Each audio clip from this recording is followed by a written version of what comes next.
안녕하세요. 사연에 빠지다의 DJ 민영입니다. 오늘도 구독과 좋아요 버튼 잊지 말아주시고요. 그럼 오늘의 첫 번째 사연 함께 시작해 볼게요. 안녕하세요. 저는 광주에 사는 주부 김소은이라고 합니다. 부업으로 큰 스터디 카페를 하나 운영하고 있고요. 익명으로 사연을 남기는 채널이 있다 하여 추천을 받아 듣게 되었는데 카페를 운영하다 쉬는 시간이 나면 그때마다 이 사연 채널로 다른 사람들의 삶을 쏠쏠한 재미로 잘 듣고 있습니다. 저는 여동생이 한 명 있는 장녀인데요. 어렸을 땐 동생과 사이가 참 안 좋았습니다. 어른이 되고서는 둘도 없는 친구가 되었지만요. 이유는 바로 저희 집안의 환경 때문이었는데요. 저희 집은 아버지의 사업 실패로 일찍이 이사를 10번 넘게 다녀야 할 정도로 형편이 안 좋았습니다. 그렇게 어머니는 매일 식당 일을 나가셔야 했고 일을 하루도 쉴 수가 없으셨어요. 벌어오는 돈이 적다 보니 당연히 생활에도 지장이 생겼었는데요. 책가방 하나, 문제집 하나 살 돈도 부족했어요. 특히나 저희가 다니는 학교엔 잘 사는 지역의 아이들이 많았기에 더더욱 못 사는 애들은 확연히 뚜렷하게 비교가 되었습니다. 그 점에서 저는 집에 대한 불만이 많았고 동생은 누군가를 만나도 쉽게 위축되었어요. 저는 집 밖에서 다른 아이들과 놀러 다니며 스트레스를 풀었습니다. 물론 누군가를 괴롭힌다거나 하는 방식으로 논 것은 아니었고요. 그저 저희들끼리 학교에 안 나가고 놀이터나 공터 같은 곳에 다니며 논 것이었어요. 반면 동생은 저와는 다르게 성격이 소심하고 유약한 편이었습니다. 그래서인지 제가 집에 들어오면 동생은 저를 기다리다 왜 이리 늦게 왔냐며 매달렸는데 전 그 말이 너무 듣기 싫었습니다. 그땐 동생과 제가 성격이 잘 안 맞는다고 생각했어요. 아니, 그러게 누가 기다리래? 너도 친구 사겨. 친구 사귀면 되잖아. 왜 날 기다려서 마음 불편하게 만들어? 그리고 집에 있을 거면 설거지라도 해놓든가. 저게 뭐냐? 접시 다 쌓여있네. 언니, 꼭 그렇게 말해야 돼? 섭섭해. 나 친구 없는 거 알잖아. 소심해서 친구도 못 사귀는 성격인데. 언니까지 나를 버리는 거야? 뭐라는 거야? 엄마도 맨날 바쁘다고 내 챙겨주지도 않고 뭐 학교 생활 잘하냐고 물어봐 주지도 않는데 언니라도 좀 물어보고 챙겨주면 안 되는 거야? 내가 학교에서 무슨 일을 겪고 있는지 알지도 못하면서. 저는 이때 동생이 학교에서 무슨 일을 겪었는지 전혀 알지 못했습니다. 솔직히 말하면 알력을 들지 않았어요. 매일 밖으로 돌아치며 집에 관한 스트레스나 불만을 풀기 바빴으니까요. 그러다 고등학교에 올라가서 제 처지를 객관적으로 바라봐주는 담임 선생님을 만나게 되었습니다. 선생님은 제가 머리가 좋은데 공부량이 부족하다며 조금만 공부해도 좋은 대학에 갈 수 있을 거라고 말씀하셨어요. 지금껏 어떤 어른도 저에게 관심을 준 적이 없었는데 선생님의 말에 용기를 얻은 저는 조금씩 엉덩이를 붙이게 되었어요. 물론 처음에는 이깟 공부해봤자 대학 갈 돈도 없을 텐데 뭐하러나 싶었죠. 하지만 장학금이라는 제도가 있다는 걸 알고는 마음을 다시 다잡았습니다. 그렇게 공부에 전념을 하고 있을 때쯤에야 동생이 어떤 위험한 일을 겪고 있다는 것을 어렴풋이 알게 되었습니다.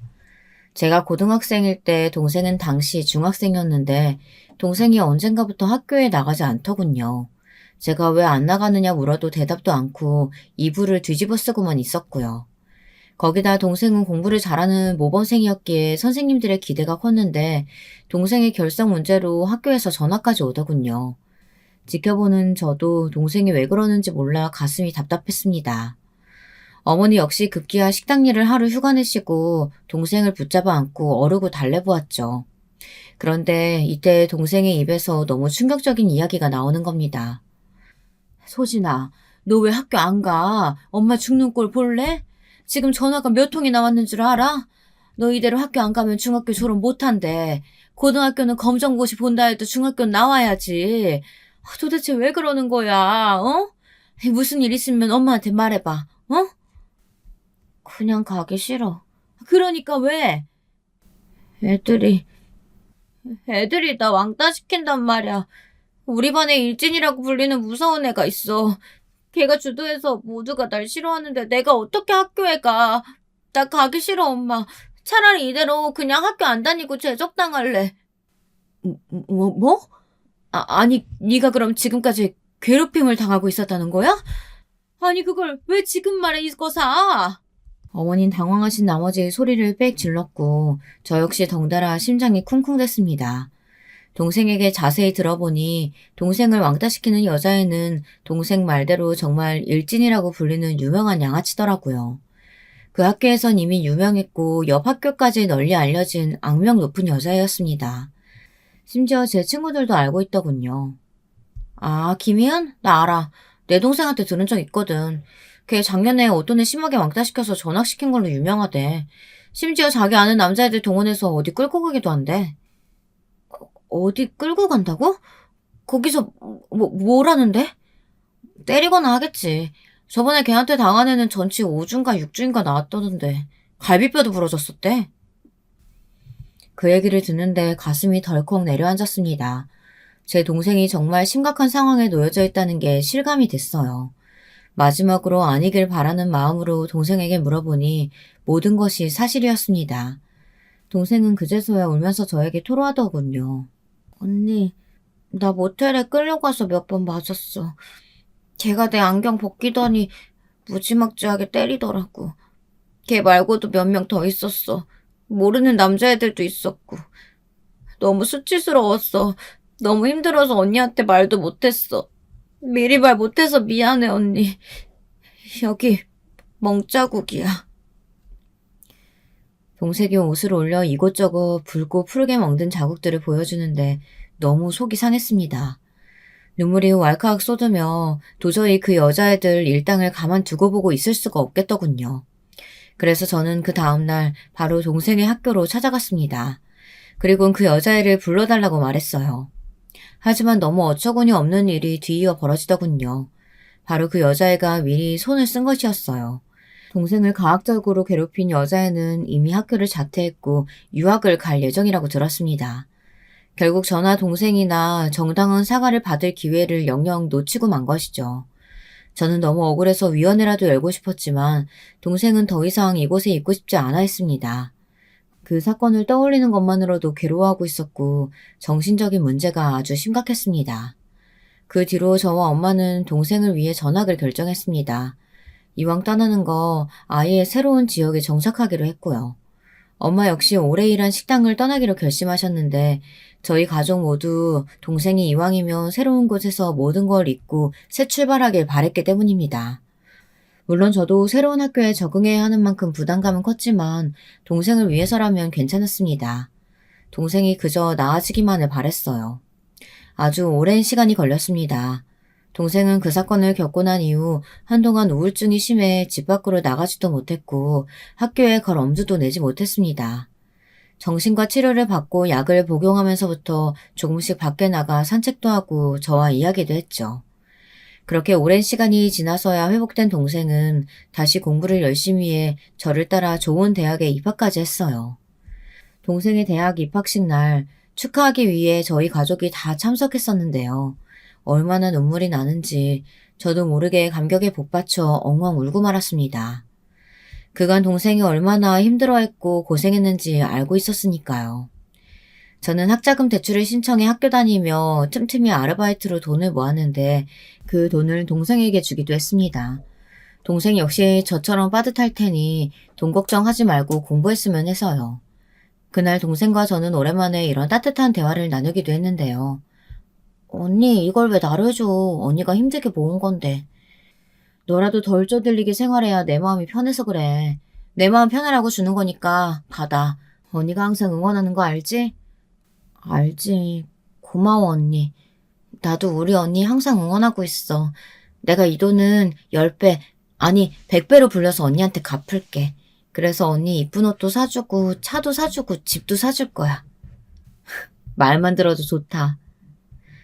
동생은 오랜만에 보이는 미소로 화답하더군요. 그 후 동생에게서 잘 살고 있다는 안부 연락을 받으며 저는 그제야 마음을 놓을 수 있었어요.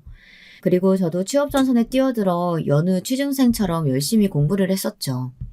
하지만 아무래도 혼자 준비하다 보니 한계가 있더라고요. 같이 공부할 모임이 필요하겠다 싶었는데 저와 같은 과 수업을 듣는 친구가 그러는 겁니다. 자신이 대기업 가기 위해 같이 공부하는 모임이 있는데 사정상 빠지게 되었으니 자기 대신 들어가 달라고요. 저한텐 좋은 기회였기에 흔쾌히 좋다고 수락하며 그 자리를 들어가게 되었습니다. 대기업을 목표로 하는 친구들이어서 그런지 첫인상은 충격적일 정도로 놀라웠습니다. 다들 이력이 대단하더라고요. 유학을 갔다 온 친구도 상당수 있었고 영어 점수도 저보다 높았어요. 그중 가장 눈에 띄는 사람이 저희 남편이었고요. 서울의 상위권 세 손가락 안에 드는 대학교를 나온 남편은 모임 사람들 중에서도 가장 좋은 스펙을 가지고 있었어요. 거기다 외모 또한 준수했죠. 남편은 미국에서 오랜 기간 살다 왔고 금융 쪽 기업을 노리고 있었는데요. 그래서인지 재테크니 뭐니 그 당시 제가 잘 모르는 분야를 아주 빠삭하게 알고 있었습니다. 어려운 용어들을 사용해가며 열정적으로 설명하는데 알아들을 수는 없지만 은근 멋있다는 생각이 들었죠. 그리고 그런 남편이 저를 딱 집어 좋아한다고 대놓고 호감을 표현하니 자연스레 마음이 가기 시작했습니다. 그렇게 서로 원하던 회사에 들어가 일을 하다 사귄 지 1년째쯤 남편은 다짜고짜 프로포즈를 했습니다. 저는 좀 당황스러웠어요. 이제 20대 중반이고 아직 남편이나 저나 회사에서도 신입티를 겨우 벗은 위치였거든요. 더군다나 저는 학자금 대출까지 있었으니 빚이 더 많았습니다. 여러모로 아재의 결혼을 하기엔 시기상조란 생각이 들었죠. 소은아, 우리 결혼하자. 오빠, 내가 전에 말했잖아. 아직은 우리 결혼하기에 너무 이르다고. 결혼은 20대 후반 정도 생각해보면 안 될까? 나는 대출도 갚아야 하고 돈도 모아야 돼. 결혼하려면 어느 정도 나도 들고 가야 할 돈이 필요한데 오빠도 알다시피 우리 집은 그런 거 대줄 형편이 안 돼. 돈 때문이면 걱정하지 말라니까. 그런 건 내가 다 알아서 할게. 그냥 넌 몸만 오면 돼. 우리 엄마 아빠도 괜찮다고 하셨어. 우리 가족은 이민을 가족으로 생각하고 있다고. 당시 남자친구였던 남편은 끈질기게 설득했습니다. 만나면 매일 결혼 얘기뿐이었죠. 남편이 하도 닥달하니 남편의 말에 한 번은 져주자 생각으로 시댁을 찾아갔습니다. 시부모님의 첫인상은 생각보다 무척 좋았어요. 몸만 오는 며느리 누가 달갑겠냐 싶었는데 예상외로 너무 부드럽고 온화하셨어요. 거기다 시어머니는 요즘 결혼이 늦춰지는 추세가 너무 아쉽다며 결혼은 한 살이라도 어릴 때 하는 게 맞다고 저희의 결혼을 적극 찬성하고 나서셨습니다. 저를 벌써부터 아가라고 부르시더군요. 시아버지 역시 제가 편모 가정 아래에서 자란 게 대견하다며 인상부터 똘똘하고 생활력 강해 보이는 것이 마음에 든다고 하셨고요. 솔직히 뭐라고 대답을 해야 할지 몰라 난처했지만 일단은 어른들이니 장단은 맞춰드렸던 것 같습니다. 결정적으로 그날 대화에서 시부모님은 며느리가 한 살이라도 어릴 때 아이를 낳는 것을 원하셨는데 그 부분에선 저와 생각이 같았기 때문에 저도 진지하게 결혼에 대한 생각을 다시 하게 되었죠. 남편 역시 마찬가지였어요. 당신도 아기 갖고 싶다 했잖아. 나도 아이에 대한 로망이 있고. 난 얼른 우리 가정 꾸려서 든든한 울타리가 되어주고 싶어. 아이한테도 책임감 있는 아빠가 되어주고 싶고. 당신 내가 전에 말했던 거 기억나? 어렸을 때부터 내 꿈은 대통령이나 그런 거창한 게 아니라 아빠가 되는 거였어. 우리 아버지처럼 다정한 부모가 돼서 아이 기르고 알콩달콩 단란한 가정 만들며 사는 게 꿈이었다고. 진심이 담긴 남편의 눈빛과 말은 꽤 설득력이 있었습니다. 저는 거기에 넘어갔고 결혼을 결심하게 되었죠. 다만 이 과정에서 조금 혼란스러운 일이 생겼는데요. 상견례장에 원래 참석하기로 했던 신우가 비행기 연착으로 인해 오지 못하게 된 것입니다. 뉴질랜드에 거주하고 있다고 하는 신우는 비행기 사정으로 오지 못하게 됐다며 저희에게 영상통화를 걸었습니다. 그런데 영상통화 속 보이는 화면의 얼굴이 너무나도 낯익은 것이었어요. 어디서 본 듯 했지만 누구인지 알아볼 수 없었습니다. 계속 이상한 기시감이 들었어요. 상견례장에 와있던 동생에게 물어보고 싶었지만 잠깐 화장실에 갔었기 때문에 더더욱 알 수가 없었어요. 남편은 저희 신우, 즉 동생에 대한 이야기를 곧잘 하곤 했습니다. 자기 동생 성격이 아주 화끈하고 대범하다면서요.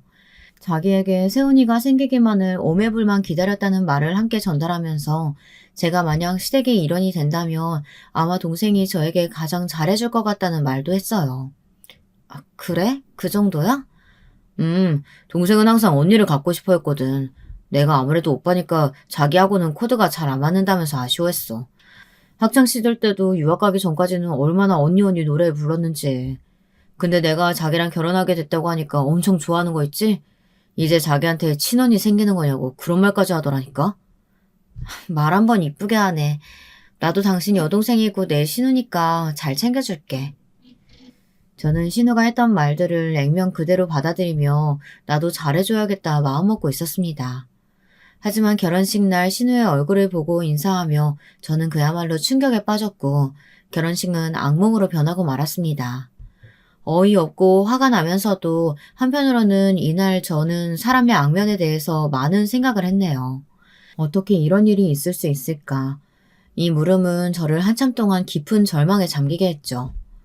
어머, 안녕하세요. 상견례장에 못 가서 이렇게 만나게 되네요. 제가 외국에 있어서 그동안 직접 만나 인사도 한번 못 나눈 게 아쉬워요.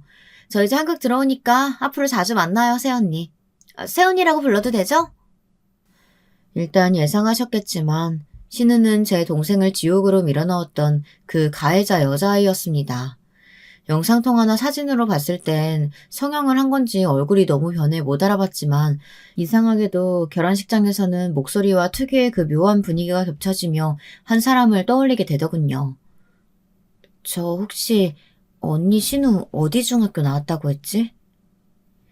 저 대신 동생이 제게 먼저 물어봤고 남편에게 물으니 답이 나오더군요. 동생과 같은 중학교였습니다. 신우의 이름과 신우가 유학을 갔다는 이야기를 듣고도 왜 가해자 그 아이를 생각하지 못했던지 스스로가 한탄스럽기도 하고 자책도 되었어요. 만약 신우가 한국에 있었더라면 오며 가며 한 번은 봤을 텐데 그랬다면 그 아이라는 걸 짐작했을 텐데 무슨 운명의 장난인가 싶었고요. 언니, 그래도 좋은 집안에 시집간 거니까 나는 신경 쓰지 마. 이렇게 좋은 날. 알았지? 동생은 애써 의연한 척 굴었지만 저는 행복해야 할 결혼식장에서 내내 신우 생각이 머릿속을 떠나지 않았습니다. 왜냐하면 신우도 결혼식장에서 분명 동생을 봤을 텐데 그럼 제가 누구인지 알았을 텐데 오히려 싱글벙글 아무렇지 않게 웃고 있었거든요. 속이 메스꺼워졌습니다. 그리고 그때부터 제 예상을 뛰어넘는 혹독한 저의 결혼 생활이 시작됐죠. 우선 저는 이것을 남편에게 먼저 털어놓으려고 했습니다. 아무래도 저 혼자만 알고 있을 사실은 아닌 것 같았거든요. 근데 자기 여동생은 너무도 착하고 좋은 사람이라고 믿고 있는 남편에게 말했다가는 또 무슨 일이 일어날지 예상이 안 되더라고요.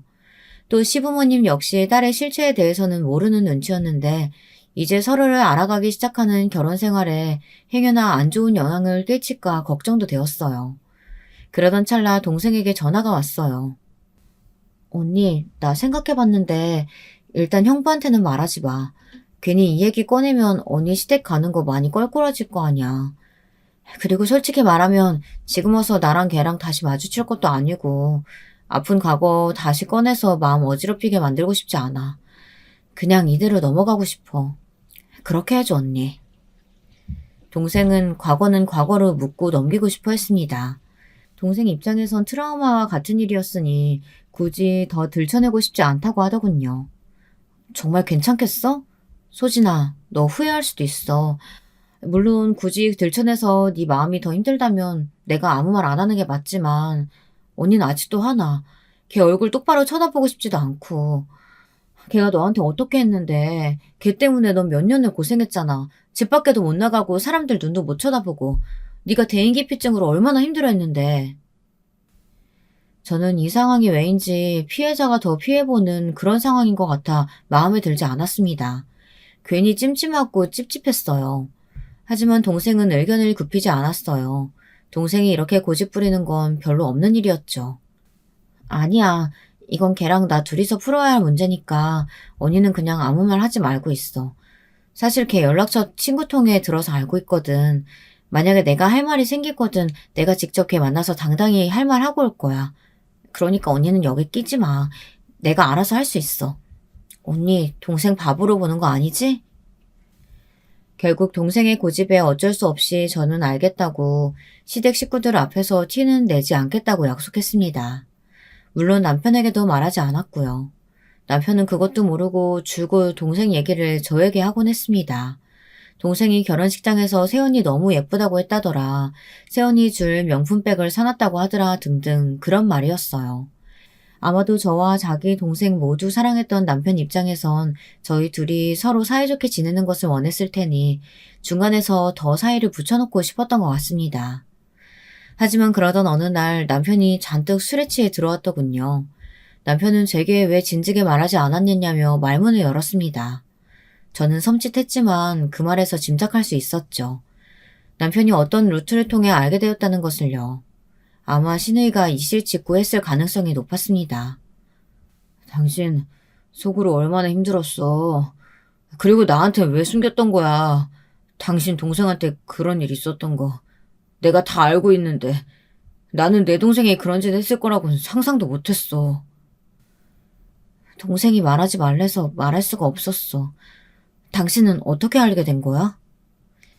남편은 신우이가 먼저 자기에게 이야기를 꺼냈다고 하며 제게도 퍽 미안해 하더군요.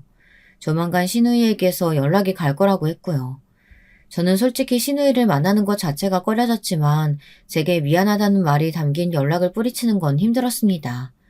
일단 만나서 무슨 얘기를 하는지 들어보기로 했죠. 가기 전까지도 많은 고민을 했지만 어찌되었든 나가게 되었습니다. 동생에게도 물어보았는데 동생은 만남을 피하고 싶어 하더군요. 그래서 저 혼자 긴장된 마음으로 약속 장소인 커피숍을 향했죠. 커피숍 안에서 신우이는 저를 먼저 기다리고 있었습니다. 옆에는 시어머니와 시아버지까지 함께 앉아 계셨죠. 제가 들어오자 신우이는 눈물을 뚝뚝 흘리며 제게 미안하다고 하더라고요. 새언니, 미안해요. 내가 과거에는 너무 철이 없었어요. 그게 센 건 줄 알고. 아가, 미안하다. 나는 그런 일이 있었을 거라곤 추호도 생각하지 못했어. 자식 교육 못 시킨 내 잘못이다. 시아버지는 신우보다 더 미안한 얼굴로 곁들여 미안하다 말씀을 전해주시고 제 손을 잡아주시더군요. 기회가 된다면 직접 제 동생에게 꼭 사과하게 하고 싶다고요. 동생이 만남을 거부했기 때문에 이 자리에 동생을 끌고 나오진 않았지만 일단은 시아버지의 진심 어린 말과 신우이의 사과에 약간은 마음이 풀렸습니다. 말 한마디로 용서한 건 아니었고 사실상 진짜 피해를 입은 건 동생이었지만 나중에 동생이 마음의 준비가 된다면 진심 어린 신우의 사과를 받는 것도 나쁘지 않겠다는 생각이 들었어요. 새언니 꼭 전해주세요. 제가 정말 미안해한다고. 제 잘못 정말 뉘우치고 있다고요. 저는 이때만 해도 신우이의 말이 모두 진심일 거라고 믿고 있었습니다. 그렇지 않다면 제게 구태여 사과할 자리까지 만들 필요 없었으니까요. 그러나 신우의 본성이 드러난 건 얼마 걸리지 않았습니다. 시어머니 역시 마찬가지였고요. 일단 저희가 결혼한 지 얼마 안 되어 비보가 있었습니다. 그날 따뜻하게 제 손을 잡아주셨던 시아버지가 너무 갑작스럽게 돌아가신 일이 발생하고 말았어요. 시아버지와의 많은 추억이 있진 않았지만 남편을 통해 좋은 분이라 들었고 꾸준히 회사를 운영하시며 가족만을 위해 사신 분이라고 들었기에 저도 마음이 안 좋았습니다. 어쨌든 저의 시아버지니까요. 장례식장에서는 남편도 신우도 시어머니도 모두 마음을 가누기 힘들어했습니다. 특히 시어머니는 울면서 몸도 가누지 못하고 정신도 차리지 못하셨는데 그런 시어머니에게 제가 물도 떠다다 드리고 하면서 시어머니를 열심히 챙기기 바빴죠. 결혼하고 얼마 안 되어 생긴 일이라 저도 당황스럽고 혼란스러웠습니다. 남편은 그 후 좀 더 바빠졌습니다. 시아버지께서 남편에게 회사를 물려주기로 이미 유언장을 써놓으셨기에 회사가 자연스레 남편에게 넘어가게 되었거든요. 남편은 자신이 아버지의 뜻을 받들어 열심히 해야겠다고 하며 열의를 불태웠고 저는 그런 남편이 안쓰러웠지만 옆에서 묵묵히 챙겨주는 걸로 대신했어요. 시어머니가 가끔씩 정신적으로 힘들어하셔서 제가 가끔 시댁에 가서 반찬이며 몸이며 해드렸고요. 그리고 그렇게 아버님이 돌아가시고 난 후 맞이한 첫 시댁 행사는 바로 시어머니의 생신이었는데요. 이날을 기점으로 전 시댁의 진짜 얼굴을 보게 되었습니다. 시어머니가 그 전주 기니 할 말이 있다며 저를 부르시더군요. 당시 시어머니 얼굴엔 이상하게 활기가 돋아 있었어요. 아무래도 예약한 식당 거기 취소해야겠다. 네? 왜요 어머님? 스케줄 문제 생겼나요? 아니 다름이 아니고 그 한식당 말이야 평이 안 좋더라고. 포털 사이트 리뷰 글들 몇 개나 봤는데 음식 가짓수도 적고 식기도 싸구려 쓰는 것 같아. 아 그래요? 제가 검색했을 땐 가격 대비 평도 좋고 그 동네에서는 맛집으로 소문나 있어서 고른 건데 어머님 전에는 마음에 들어 하셨고요. 그럼 다른 곳으로 알아볼게요. 아이고, 너는 무슨 말귀를 이렇게 못 알아먹냐? 다른 곳으로 알아보라는 게 아니고 네가 준비하라는 거지. 내 남편 죽고 마음이 이토록 어지럽고 힘든데 네가 좀 며느리 역할을 해야 되지 않겠어? 그런 좁은 한정식 식당 룸 안에서 좁게 다닥다닥 붙어 앉아 생일 축하 받아야겠니? 내 생일은 네가 정성껏 한번 준비해봐라.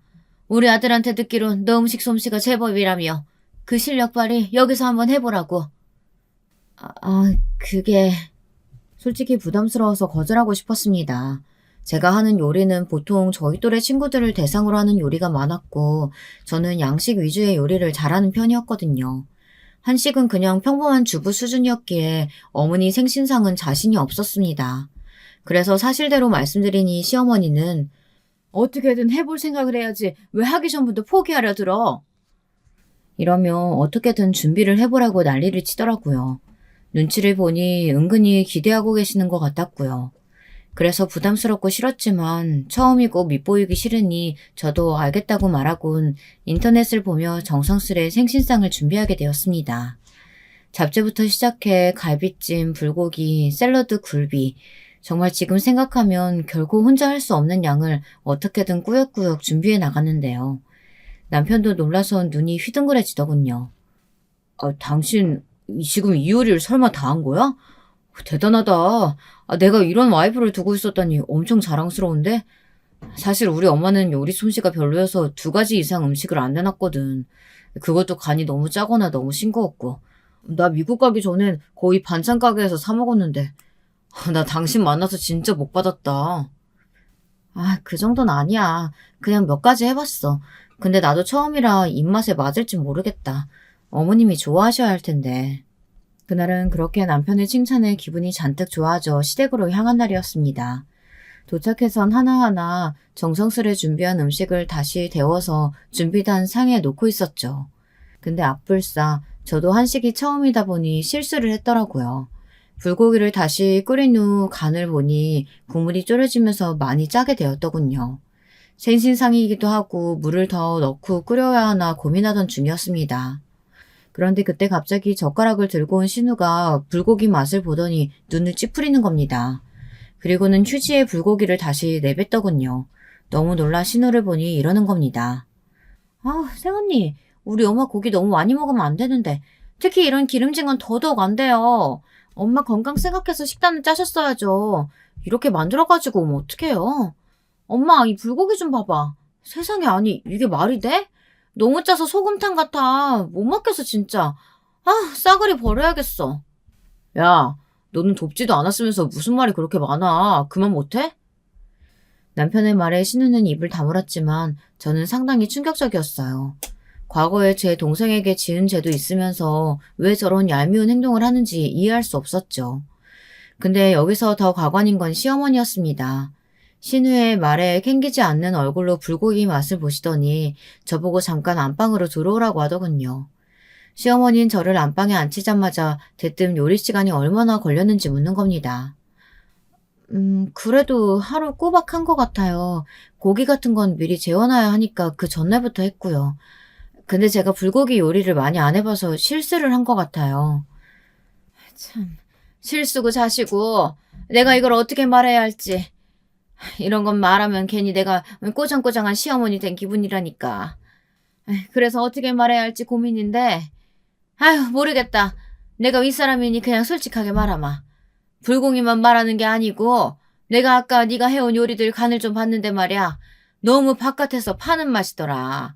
조미료를 대체 얼마나 왕창 들이부은 건지 모르겠지만 생신상도 그렇고 네가 앞으로 책임질 제사상도 그렇고 그럼 안 되는 거야. 요리는 무엇보다 정성인데 조미료 부어서 맛있게 만들 거면 우리가 밖에서 사 먹지 뭐하러 너를 시켰겠니? 하나 시키면 알아서 판단할 애라고 믿었거늘 왜 그리 사리 분별이 떨어져? 어머님, 저 조미료 별로 안 넣었어요. 굴소스 정도 넣긴 했는데 절대 과한 양은 아니었어요. 저희 집이 간이 조금 센 편이라 거기에 맞게 준비한 건데 뭔가 오해가 있으신 것 같아요. 그리고 제사상이요? 혹시나 해서 여쭤보는 건데 제사상도 저 혼자 다 해야 하는 건가요? 그럼 그걸 친문이라고 하니? 당연히 며느라가 니 혼자 다 해야지. 원래 제사는 여자들이 준비하는 거야. 그래서 말이다. 너 혹여나 해서 말인데 우리 딸이 과거에 실수 좀 했던 거 가지고 원한 품고 복수하려는 거니? 네? 전 너무 놀라 반문했습니다. 시어머니는 제가 불고기 요리를 그렇게 만들어 온 것부터 일부러 자기 딸에게 복수하기 위해 그랬다고 생각하더군요. 맹세코 저는 아니었습니다. 그럴 의도로 생신상을 준비했다면 그건 너무 치사한 짓이었으니까요. 근데 시어머니는 제 실수를 그런 식으로 치부하며 제가 생각지도 못한 부분을 공격하기 시작했습니다. 생신날 미리 생신 축하 문자를 보내지 않았던 것부터 시작하여 제가 일하느라 전화를 못 받은 것을 두고 일부러 안 받았다고 여기더라고요. 우리 딸이 잘못한 건 맞지만 이런 식으로 시어머니를 매기는 건 도리가 아니야. 너도 그건 알아둬야 된다. 저는 억울해서 맹세코 아니라고 말했지만 시어머니는 어쩐지 이미 자기 아내 사고에 단단히 갇혀 말이 통하지 않았습니다. 나중엔 내가 왜 이걸 해명해야 되나 싶어 눈물이 나올 것 같더군요. 뒤늦게 들어온 남편이 그 상황을 보고는 시어머니와 저를 떼어놓아 끝나긴 했지만 저는 어이가 없어 말문이 막혔습니다. 생신이 시작되기도 전 기분이 너무 잡치더군요. 식사 내내 시누이는 불평불만 투성이었습니다. 잡채가 너무 달다, 설탕이 너무 많이 들어간 것 같다, 불고기는 너무 짜다, 시어머니보다 더 조목조목 따지고 드는데 정말 한 대 때리고 싶은 심정이 되었습니다. 시어머니 역시 자기 딸이 저러고 앉아있는데도 그냥 맞는 말이라며 맞장구를 쳐주고 있었고요. 저는 어디까지 참아야 할지 몰라 부글부글 끓는 속을 내내 끌어안고 있다 급기야 식사 마지막쯤엔 폭탄을 터뜨렸습니다. 새언니, 다음부턴 그냥 나랑 같이 준비해요. 이럴 줄 알았으면 새언니한테 안 맡겼죠. 내가 알아서 다 했지. 아무튼 그렇게 알아요. 난 도저히 못 먹겠네. 밖에서 소화제 좀 사갖고 올게요. 왜 이러는지 모르겠는데 속이 너무 울렁거려. 이상한 음식을 먹어서 그런가? 아가씨, 너무한 거 아니에요? 그럼 진짜 같이 하자고 하시든가요. 왜 음식 가지고 사람 면전에 대고 이런 못된 말들을 하는 건지 도무지 이해가 안 되네요. 저한테 이러는 거 너무 예의 없는 짓 아니에요? 배운 사람이 도대체 왜 이러는 거죠? 제가 제 동생한테 한 짓 참아주는 것만으로도 아가씨는 고맙게 생각해야죠. 어디다 대고 평가질이에요. 그러자 제 말에 신우와 시어머니는 다다다 일제히 공격을 퍼부어댔습니다. 지난 일로 역시나 원한이 있었다면서 말입니다. 이런 말 그렇지만 그 순간만큼은 제가 왜 장례식 이후 그토록 시어머니를 챙겨들었는지 후회가 되더군요. 하지만 여기서 고마웠던 건 남편이 대신 제가 하고 싶은 말을 속 시원하게 퍼부어줬던 겁니다. 괜히 우물쭈물하며 아내 속 답답하게 하는 남편들도 있다 하는데 다행히도 저희 남편은 그러지 않았습니다. 자기가 사랑했던 여동생이라고 할지라도 아닌 건 아니라고 칼을 긋더라고요. 준이, 너 지금 뭐 하는 거야? 네 새언니가 정성껏 차려줬음 고맙게 생각하고 먹어야지. 아까부터 계속 이러쿵저러쿵 하더니 뭐가 어쩌고 어째? 이게 무슨 버르장머리냔 말이야. 너 아버지 있을 때는 무서워서 돈 때문에 미안한 척 하다가 지금 오니까 태도가 달라진 거야? 신우는 남편의 말에 대들려고 했지만 남편은 과거 네가 저지른 일을 제대로 반성하고 있냔 말을 던지며 신우를 꼼짝 못하게 했습니다. 저 역시 그때 알 수 있었습니다. 신우가 왜 이리 변한 건지 말입니다. 시아버지가 지닌 돈의 위력에 억지로 사과를 나왔던 것이었고 처음부터 사과는 본심이 아니었던 것을요. 솔직히 내가 뭘 그렇게 잘못했어? 어렸을 때 다 실수하는 거지. 내가 왜 죽을 죄 지은 사람처럼 행동해야 되는데. 여보, 내가 미안하다. 내가 면목이 없다. 괜찮아. 일단 집에 가자. 여기 너무 어수선하다. 오빠, 어이없다? 나는 그냥 솔직하게 말한 건데 왜 새언니 편만 드는 건데? 오빠 내 가족이잖아. 결혼했다고 배신하는 거야?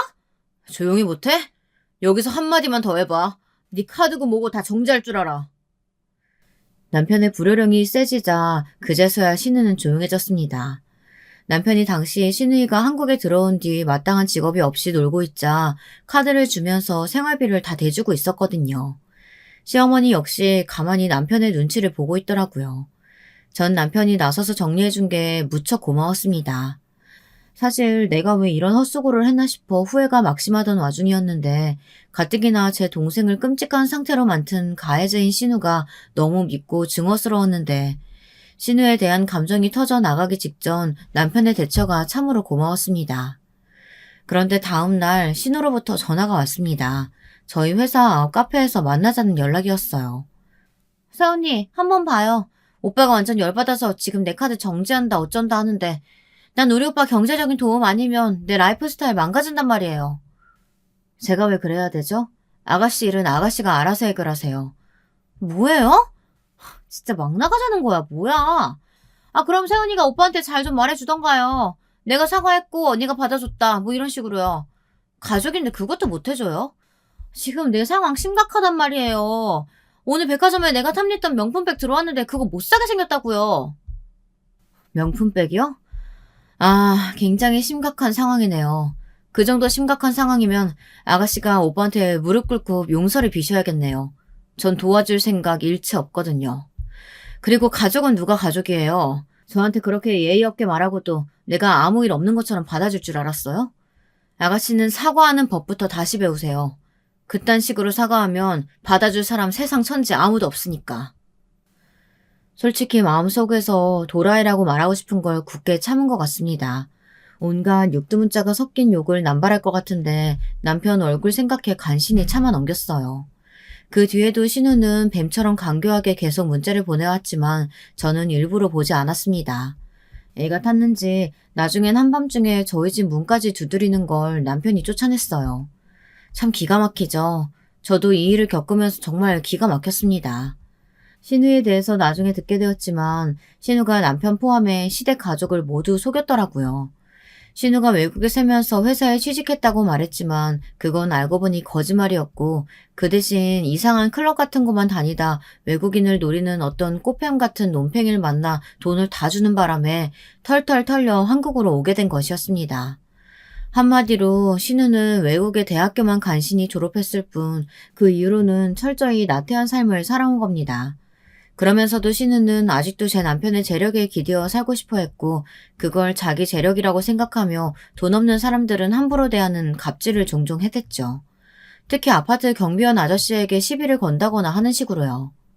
아저씨, 여기 눈이 이렇게 쌓였는데 똑바로 못 쓸어요? 나 여기서 엎어지면 아저씨가 책임질 거냐고요. 돈도 없으면서 진짜. 제가 차를 끌고 시댁에 들어가기 위해 경비실을 통과하면서 신우가 경비 아저씨에게 해코지하는 걸 본 적이 한두 번이 아니었습니다. 전 신우의 인성 문제가 너무 심각하다고 생각해 그런 것들을 남편에게 그대로 다 말해버렸고요. 남편은 신우가 인간 되려면 한참 멀었다며 생활비를 영원히 끊어야겠다고 단단히 마음을 먹었더라고요. 근데 그러던 어느 날 신우가 전략을 바꾸기로 했는지 가족이 다 모인 자리에서 갑작스러운 선언을 하더군요. 사업을 할 테니 돈을 빌려달라고요. 신우가 생각한 것이 바로 카페 사업이었습니다. 한국에 오면 아르바이트생을 고용해 카페를 운영하고 자기는 스포츠카를 타고 남자를 만나며 놀러 다니는 생활을 꿈꿨나 봅니다. 당연히 남편이 안 된다고 하자 애걸을 하더군요. 오빠, 내가 잘못했다고. 앞으로 세훈이한테 함부로 안 걸게. 안 그럼 되잖아. 백날 첫날 거짓부렁이 늘어놓을 거면 안 하니만 못해. 그런데 이 자리에 있던 시어머니가 조용히 남편의 말을 듣다 신우에게 한 번 더 기회를 달라고 하더군요. 그러면서 신우가 사업 아닌 다른 노선을 선택할 거니 준비할 수 있는 지원금을 달라고 하더라고요. 물론 시어머니에게도 돈이 없었던 건 아니었습니다. 근데 이상하게 그날 그런 말씀을 하시더라고요. 얘야, 네 동생이 저렇게까지 하는데 좀 봐줘. 얘 교사해본다고 지금 준비 시작했어. 네가 전에 제대로 된 직업부터 갖추라고 했잖아. 그래서 교사 준비해보겠대. 좀 늦은 나이긴 하지만 머리가 원체 똑똑하니 뭘 하든 되래야. 교사? 정말이야? 너 정말로 준비 시작했어? 응. 나 어렸을 때부터 학교 선생님 되는 게 꿈이었잖아. 내 영어 실력 살려서 영어 선생님 하고 싶어. 잘할 수 있을 것 같아. 나 한 번만 믿어줘. 이제 때 안 쓰고 손 최대한 안 벌리고 살게. 오빠가 카페 사업 지원 못해주면 그거 하려고 했어. 충격적이었습니다. 신우이는 늦은 나이에 교사가 되겠다며 자기가 아는 인맥 중 사립고등학교를 운영하는 지인이 있는데 자격증을 따서 그곳에 교사를 선발하는 채용시험에 응시해 합격하겠다고 기세 좋게 말하더군요. 나 알다시피 머리 하나는 기똥차게 좋잖아. 내가 공부 안 해도 중학교 때부터 성적은 무진장 좋았다니까. 나 그날 일만 아니었어도 여기 한국에 있었으면 분명히 서울대 갔어. 저는 이때 순간적으로 움찔하고 말았습니다. 신우가 대놓고 그 일이라고 말한 건 제 동생을 가리켜 한 말이었으니까요. 열받은 제가 신우이를 노려보았지만 신우는 제 눈길을 은근슬쩍 피하더군요. 남편은 어쨌든 저와 상의해보고 결정하겠다고 했습니다. 남편은 정말로 제가 원하지 않으면 지원금을 일체 주지 않겠다고 했어요. 과거 제 동생과 관련된 일도 있고 하니 제가 동하지 않으면 줄 이유가 없다고요. 처음엔 저는 동생이 생각나 신우를 돕지 말라고 했지만 시간이 갈수록 마음이 달라지더군요. 왜냐면 남편이 신우를 지원해주고 싶은 마음이 느껴졌거든요. 저한테 티는 내지 않았지만요. 그리고 신우가 정말 그 시험을 통과할 수 있을지, 저도 교사가 될 수 있을지 궁금하더라고요. 자기가 머리가 좋다느니 무조건 될 수 있다니 하는 말들을 늘어놓으며 뻑이었는데 과연 그 결과가 어떨지 보고 싶었죠. 그래서 허락을 했고 신우는 시험을 준비하게 되었습니다. 그 후 저는 아이를 낳고 남편은 회사에 전념하며 바쁘게 지냈습니다. 제가 아이를 낳고 힘들어할 땐 동생이 직접 와서 간호도 해주고 많은 도움이 되어주었어요.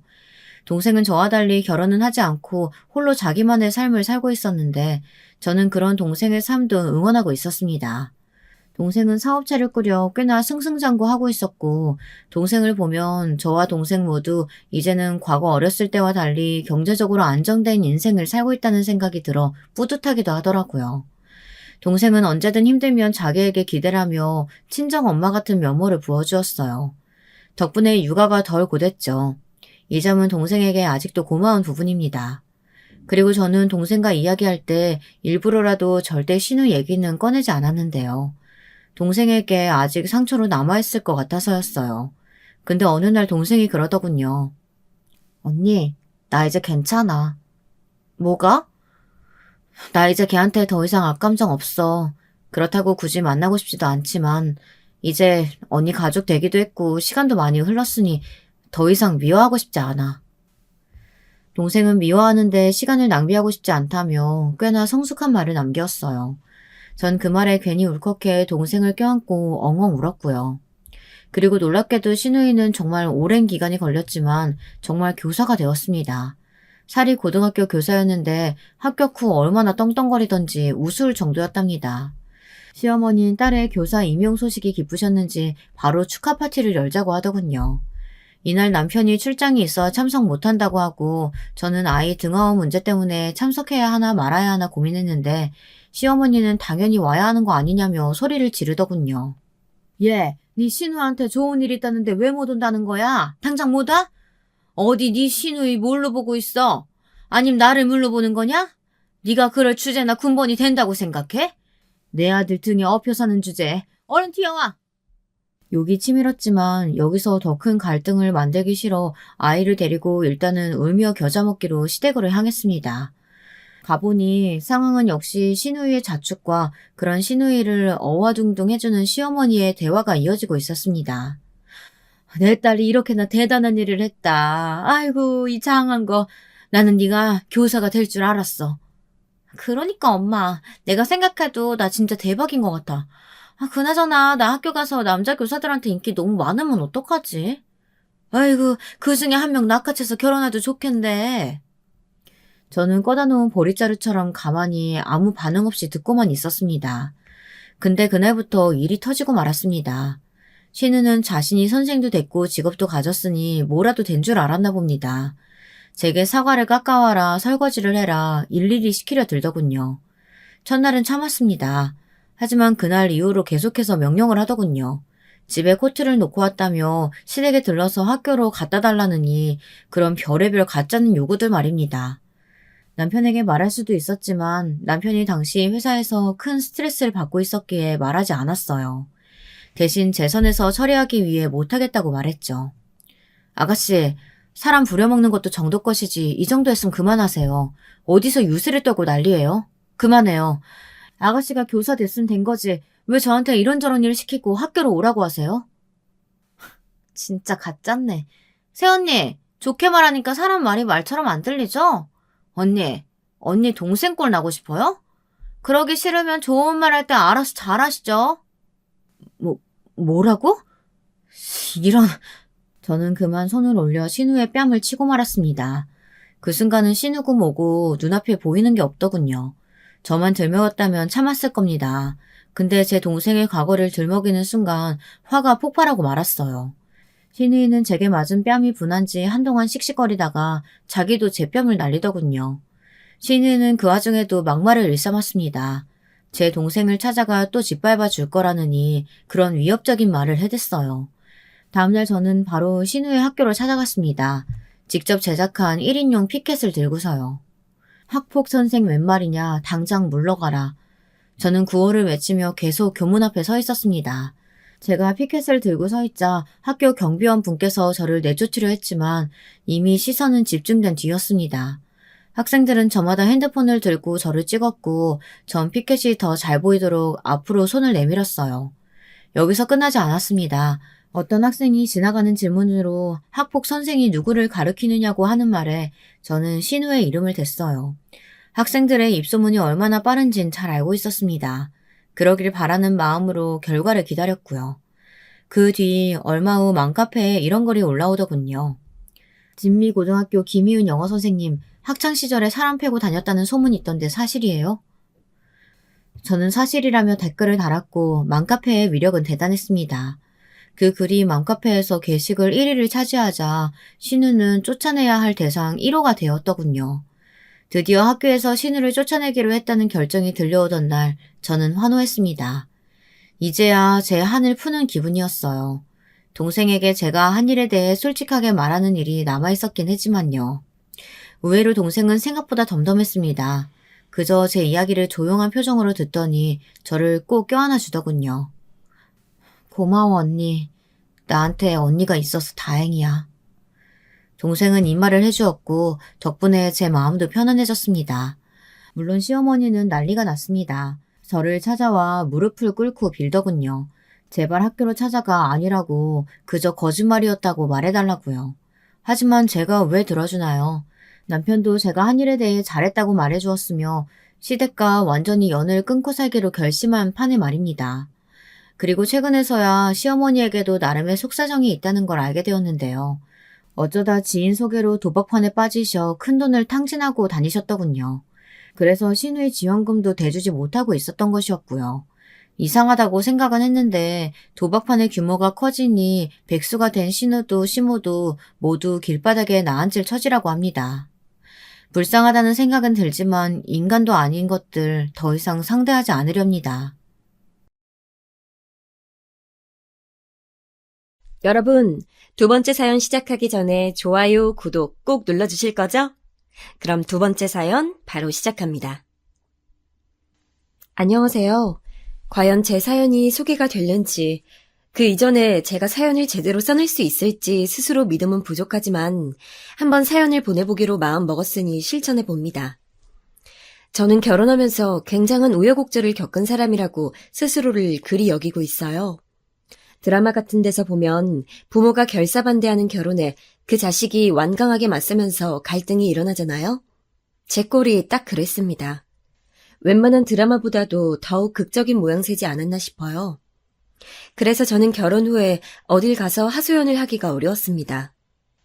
나의 발등을 내가 찍었고 나 스스로 걸어 들어간 지옥길인데 과연 누굴 탓할 수 있을까 싶어서 그랬어요. 익명의 사연이니까 가감없이 표현을 해보자면 저는 꽃길만 걸어왔기 때문에 머리가 꽃밭인 여자였습니다. 유복한 집안의 일남 이녀 중 막내로 태어나서 예쁨 많이 받았고요. 친정이 남들보다 월등히 잘 사는 집까진 못됐지만 이 정도면 꽤 잘 산다고 당당히 말할 수 있는 집이었기에 자라면서 금전적인 어려움은 단 한 번도 느껴본 적이 없었던 것 같아요. 다만 한 가지 콤플렉스를 할 게 있다면 오빠와 언니가 외모며 두뇌가 뛰어난 데 반해 저는 그렇지 못했기에 제 안에서 열등감 같은 건 있었습니다. 부모님은 물론이고 일가 친척들이 지나가는 말로 아무렇지 않게 역시 장남이 잘났다. 언니가 동생보다 뭐 한 가지라도 나을 수밖에 없는 건 당연한가 보다. 이런 식으로 떠들 때마다 제 안에서는 분노가 꿈틀거렸죠. 오랜 세월 혼자 억눌려 있던 그 열등감 때문이었을까요? 아니면 어설픈 반항심이었을까요? 저는 부모님의 의사에 들어맞지 않은 결혼을 집안에 내밀었습니다. 너 지금 제정신이냐? 차이가 나도 어느 정도껏 차이가 나야지. 아버지는 왜 돈으로 사람을 판단하려고 하세요? 저는 그 사람의 됨됨이에 반해서 결혼 생각하게 된 거예요. 돈은 상관없어요. 내가 지금 비단 경제력 수준 가지고 이러는 것 같냐? 돈이 없으면 공부를 잘해서 학벌이라도 좋든가. 그게 아니면 직장이라도 잘 잡든가. 그것도 아니면 수완이 좋아서 자기 사업을 한다든가 뭐 한 가지라도 있어야 할 거 아니야? 뭐 비정규직? 꼴랑 그런 직장에 다니면서 정규직도 아니라고? 네가 눈에 뭐가 잘못 씌어도 단단히 씌었구나. 네, 콩깍지가 씌었겠지요. 사랑하니까요. 저는 그런 속물적인 조건들은 따지고 싶지 않아요. 저를 위해주고 오로지 저만 봐주는 그 사람하고 꼭 결혼하고 싶어요. 제 결심은 절대 변하지 않을 거예요. 이렇게 철이 없어서야. 내가 너를 잘못 키웠구나. 결혼이 애들 장난도 아니고 두 사람만의 일이 아니라 엄연히 두 집안끼리의 결합이거늘. 네가 지금 감정만 앞세워서 성급하게 결혼을 운운할 때가 아니야 이거사. 엄마는 이미 속상함을 가눌 길이 없어서 드러놓으신 뒤였고 아버지는 저를 어떻게든 설득하려고 안간힘을 쓰셨습니다. 모아놓은 돈도 거의 없는 데다가 집안 재산은 아예 거론할 가치조차 없고 직장도 별로고 미래에 대한 계획도 없으며 그렇다고 외모가 연예인처럼 잘난 것도 아닌 놈을 왜 사위로 받아줘야 하는지 모르겠다며 아버지는 결사반대의 뜻을 강력히 펼치셨죠. 잘난 구석 하나 없는 놈한테 제가 사기를 당하듯이 넘어가서 정신을 못 차리고 있다는 것이 아버지를 포함한 친정 식구들의 공통적인 의견이었습니다. 온 식구가 반대하는 결혼이었지만 저는 끝끝내 밀어붙였어요. 부모님에게 착한 아들, 착한 딸로만 살아온 오빠와 언니를 향해서 나는 내 뜻대로 내 인생을 사는 애야. 나처럼 이렇게 구는 건 두 사람은 엄두도 못 내지? 이런 우스운 감상을 속으로 품었던 것 같습니다. 괜한 승리감을 느꼈던 것도 같고요. 네, 저는 정말 아버지의 지적대로 철이 없었던 거예요. 모두가 경악하면서 반대했던 결혼 상대, 제 남편이 도대체 무슨 수로 저의 마음을 사로잡았는가를 밝혀볼게요. 객관적인 스펙은 짐작하실 수 있는 대로 변변치 않았고요. 키도 보통이고 얼굴도 보통입니다. 대학은 서울 4년제 대학들 중에서 가장 수준이 낮은 급에 속하는 곳을 나왔죠. 참고로 저는 대학을 서성한 중에서 한 곳을 나왔고 저희 부모님과 오빠, 언니는 넷다 스카이 나왔습니다. 남편에게는 여동생과 남동생이 있는데 여동생 쪽은 20살에 사귀고 있던 남자친구랑 사고쳐서 결혼했다가 아이 셋을 낳고 이혼까지 했습니다. 저랑 따로 둘이서 여자끼리 친목을 다지자는 명목으로 카페에 갔을 때 저한테 자기 얘기를 주저리 늘어놓았었죠. 언니, 제가요. 도저히 그놈하고는 살 수 없어서 이혼을 한 거고 도저히 그놈한테는 애들을 맡길 수가 없어서 제가 다 키우는 거예요. 대강 들어서 예상은 했지만 역시 그랬구나. 오죽하면 아가씨가 셋 다 키울까 싶었어요. 네, 남들이 보기에는 저 혼자 애를 3명 다 끌어안고 미련하게 희생하는 모습으로 보일 거라는 거 잘 알아요. 그런데 제가 엄마인데 어떻게 한 아이의 손이라도 놓을 수 있겠어요? 저 절대 못해요. 제가 굶어 죽더라도 애들은 맛있는 거 먹게 하면서 살게 할 거예요. 신우이가 눈물을 찍어내면서 그런 얘기를 했을 때 제 심정은 어땠냐고요? 놀랍게도 무척 슬펐고 안타까웠답니다. 어린 나이에 결혼해서 애를 3명이나 낳고 이혼을 겪은 후에 혼자 고군분투하며 육아를 하는 상황이 짠해 보였어요. 제가 도움을 줘야겠구나 싶었죠. 신우이가 저보다 고작 1살 어리거든요. 완전히 제 또래인 신우이가 그런 가시밭길을 걸어오는 동안 저는 부족함 하나 없이 대학 생활을 누리고 있었으니 괜히 죄책감마저 들었던 것 같아요. 그만큼이나 저의 눈이 아둔함에 가려져 있었던 겁니다. 미치고 환장하는 신우이의 진상 공개는 잠시 뒤로 미뤄둘게요. 남편의 남동생, 3남매 중에 막내인 제 도련님은 제가 결혼할 당시엔 아직 대학생이었습니다. 군대는 다녀왔고요. 그런데 대학 자체도 그렇지만 전공이 비전 넘치고 취업시장에서 전도유망한 그런 건 아니었어요. 대학 간판이나 전공만으로 승부 보기는 어렵고 전문적인 자격증을 따는 게 필수였죠. 그런데 그런 냉철한 자기 분석은 하지 않고 그저 칠렐레 팔렐레 하면서 마지막 대학 생활을 즐기고 있던 것으로 기억합니다. 그때는 왜 그런 모습들이 안 보였을까요? 그냥 속으로 막내는 확실히 막내인 티가 나네 이런 생각이나 하면서 도련님을 봤었던 것 같아요. 그 삼남매의 부모님인 제 시부모님은 어떤 분이신지 슬슬 궁금하신가요? 정말 특별한 것 하나 없는데 달리 보자면 그 어떤 경우보다도 특별한 분들이셨습니다. 왜냐하면 다른 것 하시는 일도 없이 그냥 댁에 계시는 분들이었어요. 댁에 들어앉아서 할 일 없이 TV만 들여다보고 계셨습니다. 가만히 두고 간섭 안 하면 하루 종일 댁에서만 그렇게 지낼 수도 있으신 분들이었어요. 그분들의 일상을 뭐라고 정확히 표현할 말도 없는 것 같네요. 저는 친가, 외가 모두 통틀어서 그런 모습을 한 어른을 한 번도 본 적이 없었거든요. 그래서 시부모님이 그렇게 지내신다는 게 그저 신기하고 낯설 따름이었습니다. 거기에서 뭔가 이상하다, 잘못됐다 이런 생각이나마 했어야 했는데 그러질 못했었네요. 두 분께서 삼남매를 늦게 낳으셨기 때문에 나이가 지긋하시다든지 그런 것도 전혀 아니었어요. 요즘은 60대는 물론이고 70대까지도 일을 하는 세상 아닌가요? 두 분께서는 심지어 정년퇴직하실 나이도 아니셨습니다. 그럼에도 시아버지고 시어머니고 하나같이 댁에서만 지내셨어요. 들어보니까 두 분께서는 평생을 어딘가에 정식으로 소속이 돼서 일을 해보신 적이 없다고 하셨어요. 이건 그러니까 잘 생각해보면 끈기가 없고 물 흘러가는 대로 사는 스타일이라고 볼 수 있잖아요. 하지만 당시에 제가 얼마나 웃긴 판단을 내렸었는지 모릅니다. 아, 아버님이랑 어머님은 그러니까 타고난 프리랜서 체질이시구나. 어디 한 군데 얽매여 있기보다는 자유롭게 본인의 시간을 쓰면서 일을 하시는 걸 좋아하는 분들이신 거야. 참나, 프리랜서는 무슨 얼어 죽을 프리랜서입니까? 근데도 그때는 그런 생각이나 하면서 예비 시부모님이라는 분들을 나쁘게 보지 않았다는 게 놀라울 정도예요. 시부모님께서는 젊어서부터 이런 일 저런 일 하시면서 전전하고 사시다가 남편이 정식으로 취업을 하자마자 경제활동을 뚝 끊어버리셨대요. 간간히 하시던 일들마저 다 그만두시고는 댁에 들어앉아 버리셨습니다. 집안의 골칫덩이라고 할 수 있는 시누이, 애만 줄줄이 셋 낳았다고 말씀드렸죠? 시부모님께서는 그 손주들을 댁에서 돌보며 지내셨대요.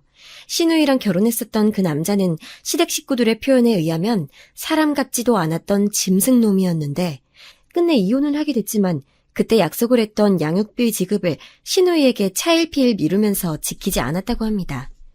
시누이는 자기 자식이 셋이나 되는 데다가 자기는 나이가 젊다 못해 어리니까 일을 안 할 수가 없었죠. 어디 아르바이트 같은 것들을 전전하다가 드디어 정식으로 직장을 잡았는데 세금 다 떼고 나면 160을 받았다나 아니면 180을 받았다나 그랬다고 합니다. 그런데 그 돈으로 자기 혼자 사는 게 아니고 딸린 자식 새끼만 셋이잖아요. 애들은 하루가 다르게 쑥쑥 커가고 돈 들어갈 때 투성인데 그렇게 번 돈으로 몽땅 충당하기란 무리였습니다. 도련님은 자기 밥그릇 챙기면서 알아서 혼자 대학 들어가고 알아서 혼자 생활비 벌어 쓰는 것만으로도 벅찼다 하고요.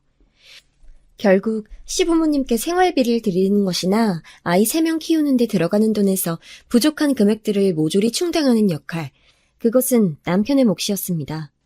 제가 생각했을 때 남편의 잘못이라고는 못 배운 집안, 없이 사는 집안에서 장남으로 태어난 죄밖에 없었습니다.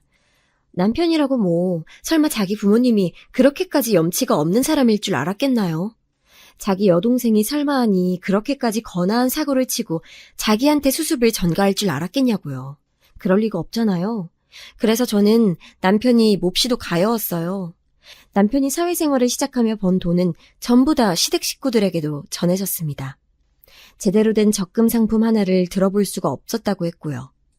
볕들날만 무력하게 기다리고 있는 쥐구멍 속의 식구들이 바로 시댁 사람들이었지만 저는 이런 집의 장남에게 완전히 꽂혀버렸고 모성의 비스무리한 것을 느껴버린 뒤로는 돌이킬 수가 없었어요.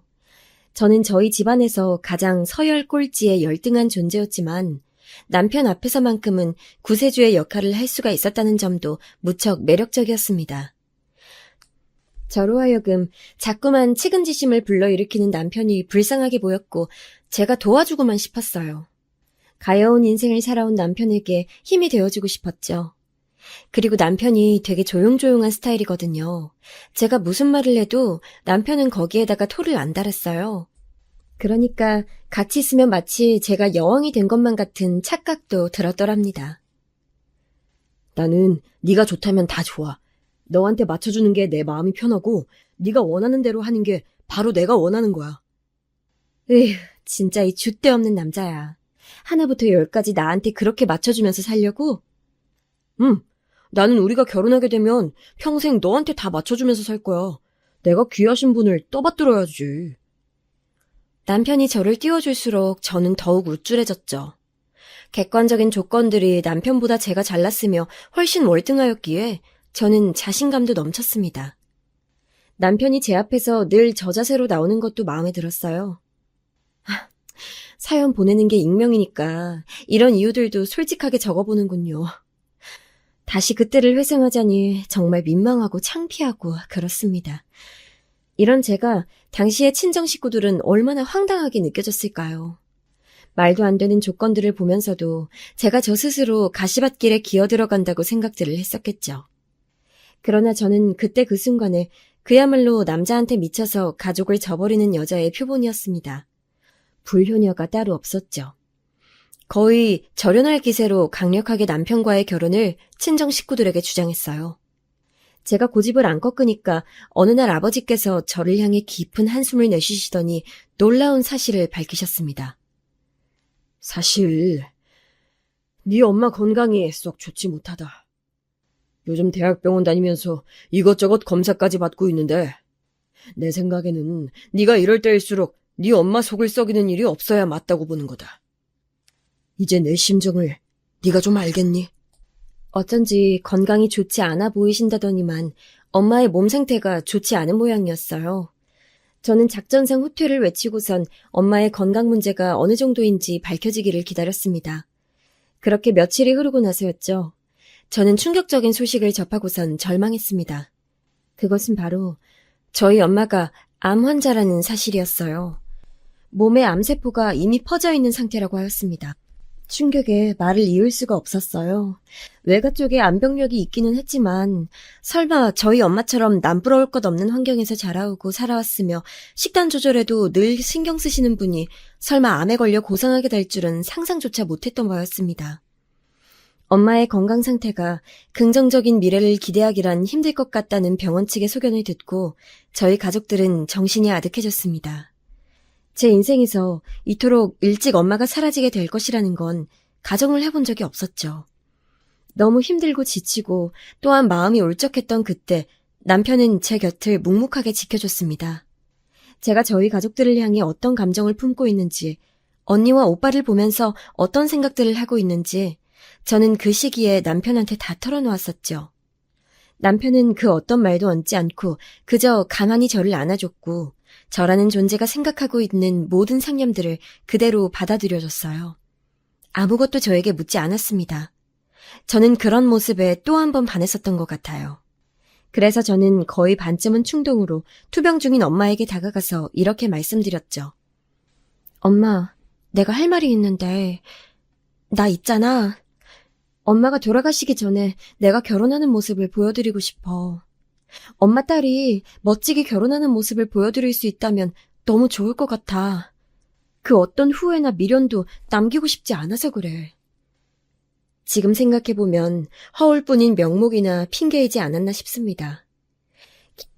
기회를 틈타서 제 결혼을 밀어붙이고 싶었던 저의 추악한 욕심이 그 계산에 들어가 있지 않았냐고 누가 물어본다면 저는 떳떳하게 대답할 수 없을 것 같아요.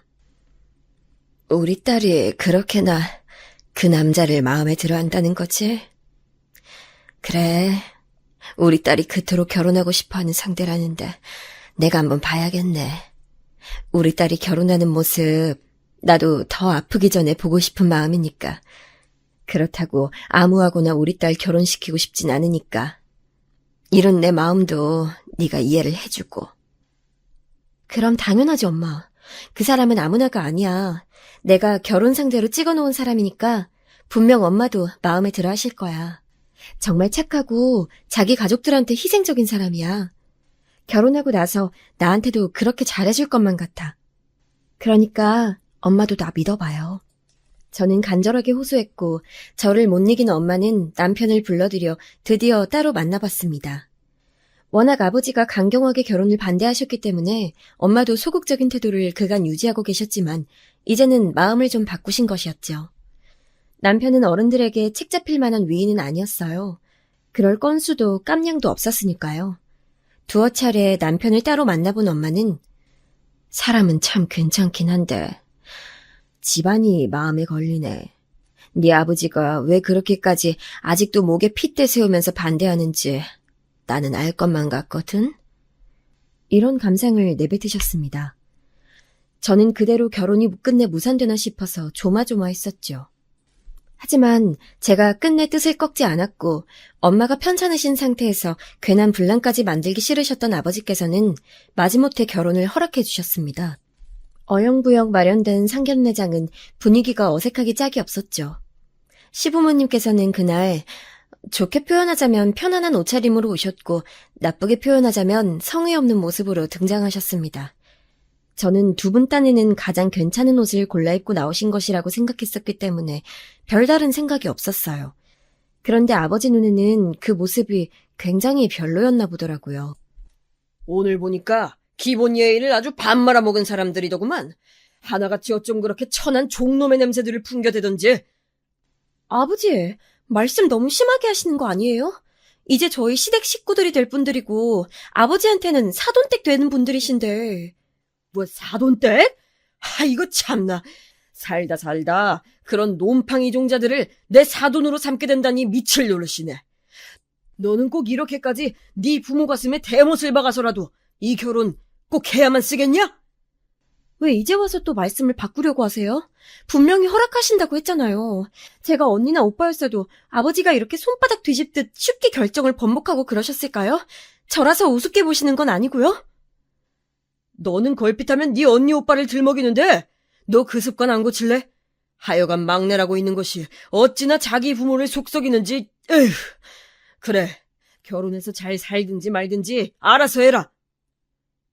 냉담한 아버지의 반응에 이어서 언니와 오빠도 제 결혼을 비웃는 눈치였습니다.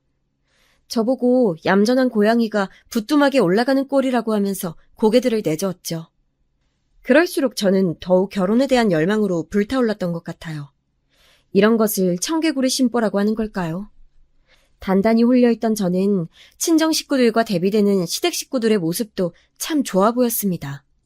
낡은 주공 아파트는 구조도 세련되지 않았고 방음에도 취약한 공간이었지만 그 안에서 시댁 식구들이 둘러앉아서 두런두런 대화를 나누고 함께 식사를 하는 모습에 저는 왠지 모를 따스함을 느꼈어요. 정이 넘쳐 보이더라고요. 이건 제가 친정 집안에서는 느껴본 적이 없는 종류의 기분이었어요. 제가 방문하면 시부모님께서는 무척 반겨주시며 기뻐하셨고 시누이의 아이들인 시조카들도 다 활발해서 귀여움을 떨었습니다. 도련님은 원체 사람이 수더분해서 한 공간에 있어도 마음이 불편하지 않은 그런 상대였고요. 왠지 이곳에 오면 진정으로 가깝게 어우러져 사는 그런 사람 사는 냄새가 나는 것만 같아. 이게 바로 가족이란 걸까? 저는 제 본가에서는 접해보지 못했던 모습을 시댁을 통해 보는 동안 새로운 것에 빨려 들어갔습니다. 이때 시누이랑 따로 카페도 가고 대화도 하면서 친분을 쌓았고요. 시댁 식구들의 이모저모도 들을 수가 있었던 거예요. 시댁 식구들은 저한테 부잣집 아가씨인데도 콧대 높게 구는 것도 하나 없이 오로지 사랑만으로 결혼을 준비해줘서 고맙다는 인사를 해왔습니다. 그런 이빨린 인사말에 제가 또 홀라당 넘어갔었네요. 시댁만 가면 저는 그 안에서 가장 주목받는 인물이었고 떠받쳐지는 존재였기 때문에 그 맛을 즐겼던 것일지도 모르겠습니다. 저희 가족은 물론이고 제 친구들 역시도 제 결혼을 전부 반대했었어요. 너 미쳤어? 다시 생각해봐. 결혼 상대는 그렇다 치고 그 집안 사람들은 너무한 거 아니야? 예비 시부모님만으로도 역대급인데 시누이까지 그 난리라고? 너 정말 그런 집안에 시집가고 싶어? 야, 그래. 네가 도대체 뭐가 부족해서 그런 집안에 장남하고 결혼을 한다는 거야. 그냥 그 남자 혼자서 자기 집안 사람들 먹여 살리느라 바쁘게 내버려둬. 네가 왜 도움을 주고 싶고 손을 내밀어 주고 싶다는 건데? 너랑은 피 한 방울 안 섞인 사람들이잖아. 오죽하면 저랑 사이가 대면대면했던 친구마저 제 소식을 듣더니 듣기만 해도 조건이 너무 별로인 것 같다면서 자기가 나쁜 마음이었다면 제 결혼 소식에 축하를 해주었겠지만 최소한의 의리를 지키기 위해서 제 결혼을 만류하고 싶다는 말까지 하는 거예요. 이때는 정말 기분이 싱숭생숭 이상했었죠. 내가 그렇게나 해서는 안 될 결혼을 하려고 하는 건가? 아니면 사람들이 죄다 똑바로 알지도 못하면서 괜히 훈수를 두는 건가? 어쨌거나 내가 결혼해서 잘 살고 나 스스로가 만족하는 결혼 생활을 하면 모두들 나중에 생각이 달라질 거야. 그때는 나를 보면서 결혼 정말 잘했다고 그렇게들 말해주겠지. 그러나 저는 마치 불도저처럼 거칠게 직진만 하는 존재가 되어 있었기에 결혼을 그대로 진행했습니다. 결혼에 들어간 비용은 형식만 보자면 저희 집안과 시댁 쪽에서 반씩 부담한 것 같았지만 액수를 따져보자면 저희 쪽이 압도적으로 많이 감당했습니다. 그리고 가장 중요한 신혼집. 그 집을 마련하는 건 저희 쪽에서 100% 비용을 감당했어요. 원래는 정말 괜찮은 집이 있으면 매매를 할 작정이었는데 위치를 너무 따지다 보니까 마땅한 게 없었고 기간도 촉박했었기 때문에 딱 하나 좋은 매물이 전세로 나온 것을 잡았습니다. 전세라고 해봤자 금액은 거의 매매 가격과 견줄 수 있을 만큼 엄청난 숫자였죠. 그 돈은 전부 부모님께서 내주셨어요. 저는 제가 억지로 밀어붙인 결혼을 한 만큼 양심에 찔렸던지라 결혼하는 데는 어쩔 수 없이 부모님의 손을 빌렸지만 이후부터는 제가 알아서 열심히 살아가겠다고 친정 식구들 앞에서 확실히 못을 박았습니다. 앞으로 정말 열심히 부지런히 살아볼 작정이었어요. 고급 예식장에서 남부러울 것 없는 결혼식을 마치고 신혼여행도 장기로 유럽 일주를 하고 왔습니다. 당연히 이 금액도 남편 쪽에서는 지불하지 않았고요. 그런 걸 기대조차 하지 않았기 때문에 저는 아무 생각이 없었어요. 결혼하고 나서 일단은 아무런 문제 없이 좋았습니다. 저는 애초에 남편이 마음에 들어서 결혼을 다짐했던 것이었기에 싫을 게 없었죠. 남편은 제 앞에서 예스맨이었고 마치 귀족 아가씨를 모시는 집사처럼 저한테 잘 대해줬어요. 그것에 저는 만족했습니다. 그 숱한 반대에도 불구하고 집안에 돈을 그렇게나 써가면서 이 남자와 결혼할 가치가 있었다고 믿었죠. 그러나 저의 확신은 그로부터 얼마 지나지 않아 깨지기 시작했습니다. 남들은 다 예상했었다고 하는데 저만 예상 못했던 비극의 시작을 알린 것은 바로 시누이였어요. 정확히는 시누이의 아이들인 시조카들이었죠. 언니, 주말에 저희 애들 좀 여기다가 데려다 놓을게요. 좀 맡아주세요. 응? 아니, 이미 데려왔으면서 주말에 데려온다는 건 무슨 소린지. 그리고 우리 둘은 주말에 외출할 예정인데? 애들 맡기고 싶어서 오늘 금요일인데 일찍 퇴근했어요. 제가 주말에 1박 2일로 어디 좀 놀러 가야 돼서 바쁘거든요. 애들 좀 부탁드릴게요. 굳이 안 챙겨주셔도 괜찮아요. 저희 애들 알아서 잘 먹고 알아서 잘 자요. 공간만 내주시면 돼요. 그치 얘들아? 신우이가 환하게 웃으면서 물어보니까 시조카 애들은 눈만 꿈뻑이면서 그냥 무작정 고개를 끄덕이더라고요. 그 모습을 보면서 기가 막혔습니다. 아니 애초에 미리 오겠다고 연락조차 하지 않았으면서 애들을 셋 다 갑자기 데려다 놓는 건 무슨 경우일까요? 그런데 시누이가 주말에 멀리 놀러 가는 것에 많은 기대를 하고 있는 것처럼 보여서 그때는 눈을 감아줬습니다. 이런 때나 시조카들 맡아보지 언제 또 맡아보나 싶어서요. 그런데 철저한 저의 착각이었어요. 한 번은 금세 2번이 됐고 그 2번은 금세 3번이고 4번이고 계속 늘어났죠. 그때마다 핑계도 각양각색이었습니다.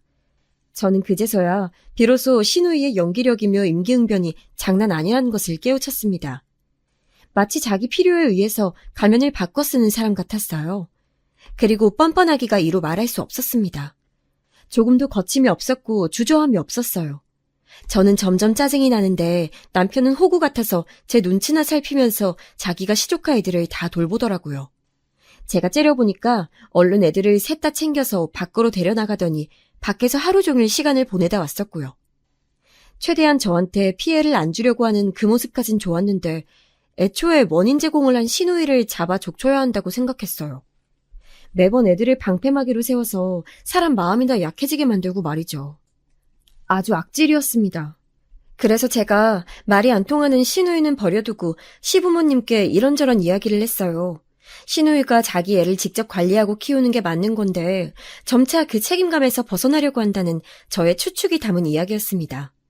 그런데 제 이야기를 한참 듣고 계시던 시부모님께서 보이신 반응이 압권이었어요. 제가 시누이의 진상은 따로 밝히겠다고 위에서 말씀드렸었죠? 우리 딸애가 철이 없어서 그래. 원래도 자기 애들 안 돌봤어. 낳기만 해놓고 제대로 키워본 적이 없는걸. 셋 다 우리가 하나부터 열까지 도맡아서 키운 거지. 걔는 숟가락 하나 거둔 적이 없어. 애초에 지 애들하고 살아본 횟수도 손에 꼽히는데 네가 이걸 몰랐었구나. 이럴 수가요. 이건 말도 안 되는 일이었습니다. 신우이는 자식 새끼들을 연달아서 임신하고 출산만 해왔을 뿐 육아에는 단 한 차례도 참여한 적이 없다고 하는 거예요. 사람 같지 않았던 그 짐승 같은 시조카들의 친부나 신우이가 아주 부부가 부창부수였던 것입니다. 그래놓고서는 밖에 나가면 그렇게나 좋은 엄마인 척, 아이들을 위하는 척 말은 잘한대요. 실상 키운 것은 시부모님과 도련님이었고 돈을 댄 사람은 남편이었는데요. 들을수록 신우이가 진짜 골 때리는 여자더라고요. 막내 시조카를 출산한 이후에 다른 남자랑 바람났다가 이게 도화선이 돼서 시조카들의 친부랑 미친 듯이 싸우게 됐고 그 이후로 이혼까지 가게 됐다는 전말을 알게 됐을 때 너무 충격이어서 듣고 나니까 되려 웃음이 나왔습니다. 이런 이야기를 해주지 않았던 남편에 대한 배신감도 좀 들었고요. 네가 안 물어보길래 그냥 말을 안 해줬을 뿐이야. 만약에 네가 물어보고 궁금하다 그랬다면 나는 숨김없이 다 얘기해줬을 텐데. 뭐? 꼭 거짓말을 해야만 그게 상대를 속이는 거라고 생각해? 의도적으로 말을 안 하는 것도 상대를 속이는 것과 마찬가지야. 나는 내가 결혼할 남자의 여동생이 그런 인물인지 전혀 모른 채로 심지어 책임감이 넘치고 아주 괜찮은 사람이라고 생각을 하면서 결혼한 거였어. 나한테 미안하지도 않아? 미리 말 안 해서 미안해. 앞으로 조카들 때문에 네가 신경 쓰는 일 없도록 할게. 내 여동생 일로도 마찬가지고. 저는 그런 소리나 듣자고 남편한테 따진 것이 아니었건만 묘하게 대화의 포인트가 어긋나 있었어요. 이때부터 저랑 남편 사이에서 미묘한 균열이 일어났던 것일지도 모르겠습니다. 그 후로 저는 신우이의 방문을 받아주지 않았습니다. 자꾸만 시조카들을 들먹이면서 저의 동정심을 자극하려고 들었는데 생각해보니까 아니 그러면 제가 아니었다면 시조카들은 여가 시간을 어디서 보내려고 했던 걸까요? 제가 없었다면 저희 신혼집이 존재하지 않았다면 그 어디에서라도 시간을 보냈겠죠? 그렇게 생각하니까 점점 더 기가 막혀서 신우이하고는 상종을 안 하게 됐습니다. 남편이 제 눈치를 슬슬 살피는 게 보였지만 일부러 모른 척했고요. 시댁의 최고 문제점인 신우이를 끊어냈으니 이제 별 사건이 없을 거라고 생각했어요. 그런데 산 넘어 산, 갑자기 시어머니께서 저희 신혼집에 들락날락 하시길 시작하시더라고요. 그전까지는 신우이 쪽에 눈치가 보여서 아들 부부가 사는 집에 자주 가보고 싶어도 못 그러셨다고 하더군요. 언제 신우이가 그 집에 들이닥칠지 모르니까 몸을 사리셨던 거예요. 그런데 신우이가 발걸음을 차단당했으니 마음 편하게 오셨던 것이죠. 저는 거기까지는 100번 양보해서 그러려니 하겠어요. 사실 저도 결혼 전에 친정과는 다른 시댁만의 살뜰한 정 같은 것에 끌렸던 사람이니까요. 그런데 시도 때도 없이 방문하시는 것도 모자라서 살림 이것저것을 건드시는 건 아니죠. 심지어 제가 없을 때도 아무도 없는 집에 방문하시는 걸 알게 된 이후로 머리가 아팠습니다. 왜 어머님께 우리 집 비밀번호를 알려드렸어? 하도 알려달라고 성화를 부리셔서 어쩔 수가 없었어. 알잖아. 우리 엄마 적적해 하시는 거. 그리고 우리 집 놀러 오는 걸 원체 좋아하시잖아. 남편이 순한 표정을 지으면서 그렇게 말하는데 그 조심스러운 태도 앞에서 제가 말문이 막혔습니다. 그렇게 제 눈치를 살피면서 꼬리를 말 거면 애초에 그런 원인을 제공을 하지 말았어야 하는 거 아닌가요? 점차 착하디 착한 남편의 문제점을 저는 알게 됐어요. 남편은 결혼 전처럼 결혼 후에도 역시나 저에게 다정하고 신실한 남자였어요. 그러나 가장 큰 문제점이 있었는데 그 착한 태도가 저한테만 해당되는 게 아니라는 사실이었습니다. 그렇게나 등골 빨아먹히고 살았으면서도 자기 가족한테 희생정신 발휘하는 것을 멈추지 못했어요. 자기 가족 일이라면 아주 애 같아서 어쩔 줄 몰라 했습니다.